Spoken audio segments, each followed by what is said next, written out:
I have a question. Which I think, I mean, this is really scary. I know this HDR bill. How can we also phrase it for public employees that may not have a union, but that will take away completely the right to have a union, right? And then some of them don't have the that'll pension through the state retirement. They're not through the like the city. How can we phrase it to scare even those that don't have a union but have the possibility of a union? Yeah, Be aware and make sure they support this anyways. that's a really good question because it's one that we've had to answer for unions that are considered private. And so when you look at the bill, it seems as though it's, oh, this is coming after public unions only, teachers. But in reality, when you look at subsection G, it says no state or public, like no state or political division can have any collective bargaining meet confer no contract whatsoever. So anybody is affected by this. If you think that as a contractor in a private sector, building trades, that you're not affected by this. You are, because at the end of the day, if you have a contract with the city of Phoenix who had a union and no longer is able to go into a contract with them, it cannot go into a contract with that union either. And so it's like giving people that sense of like, you can't have a contract. We can't even have an agreement anymore if this passes. So it's just making that clear to folks that it doesn't matter whether you have a union or not. Like the reality is if you have one, you won't have one if this passes because Just right. you have to have an actual bargaining agreement or meet and confer, some kind of contract with the city, the state, the county to do business in their way. And with this bill passing, you won't have that anymore. Because I was just wondering, because for example, like Phoenix College, why does that ask for representation? Right.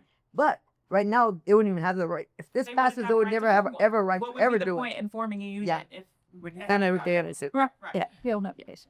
When I looked it up online, it looked like it was just focusing on teachers. That's intentional. Okay. And we're challenging the legislative council meeting analysis because they intentionally kept it the way they want to frame it versus the way what it actually does. And that It's every paragraph but that one What that one. says teacher. Mhm. Yeah. This paragraph says all public employee. Right. Right. That's where they're trying to slip it in. Right. And I don't know if the military bill on the ESA stuff, Yeah. that's dead for now. You didn't know? We don't know yet.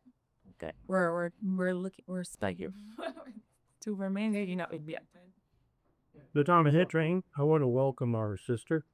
Not only does she do a great job, she has a beautiful baby boy. Yes. With that 3282's me, you did a great job there.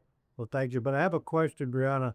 The lawsuit you just mentioned, the Salinger, I think 5 of the ballot issues have been challenged by legal action. Yes. When do they have to be settled? Do they have to be settled before election day? Our hope is that they would be, and we think that that depends on the judge and it depends on how the cases move forward. Last question, if I can, Madam Chair. Yes. All right, thank you. Will the number on 2040 change? It will. It has not been assigned a proposition number yet, but it will have one hopefully Thank you. in the next 2 weeks. Next week. Yeah. One thing I want to mention, everybody that is in this room is invited to join the Facebook page of AFSCME Retirees. Even if you are not yet a member of AFSCME Retirees, which is only $24 a year, you are a potential future AFSCME retiree, and so we would welcome you. Please join AFSCME Retirees, and you can do political posts and pro-labor posts anytime. How many of y'all at this table are people contributors? that's big. Yeah. Okay. So I do have an ask of you because we are AFSCME members. We are putting our people power, we're putting our time, we have to put our money where our mouth is, right? Because people is the pack that we use to do political work, that is door knocking, that is phone making, that is text staking, all of that work comes from a separate fund that we cannot pull from your dues. That is illegal.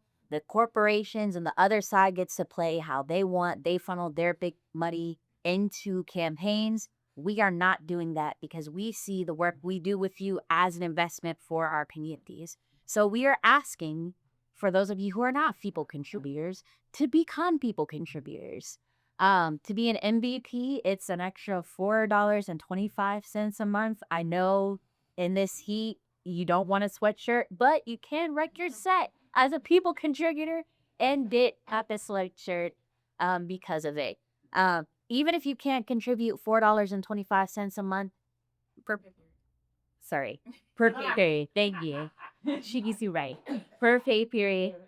It's important that you can contribute something. So as my sister is sending her link, I'm gonna make sure that y'all have the link in the chat as well. And if you need to sign up, well, once you sign up, I can sign you up so you don't even have to do anything. So today, most of us get our pensions monthly. So how much would MVP be per month? It would be $8.50 Per month. per month. Thank you. The question I was asked earlier, I think it might have been Ted. Someone asked me about, does this need to be, what's the timeline if this were to move forward? And they actually clarified that the courts have to rule on this by August 27th. So the belief is that we will have a ruling from the bench by Thursday the 27th, and that will give us 1 month before the courts have to officially rule, which is August 27th. They said win or lose in the trial, that at the end of the day, we can and will appeal to the Supreme Court. They don't want to have to do that because it's not favorable.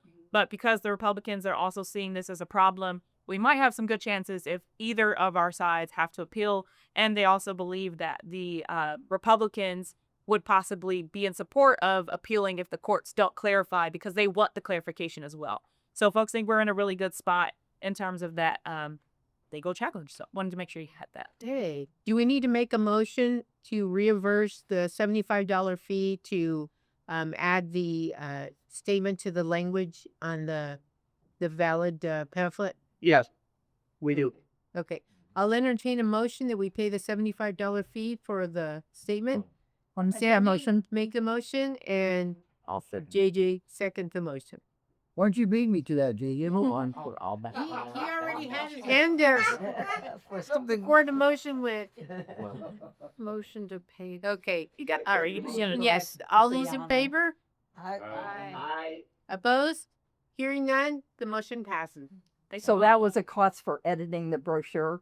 So I submitted on behalf of each individual union a ballot argument that our Congs team wrote up, and I submitted those to the Secretary of State's formal process. And that argument is going to be on the November ballot, provided HDR 2040 makes it to the ballot.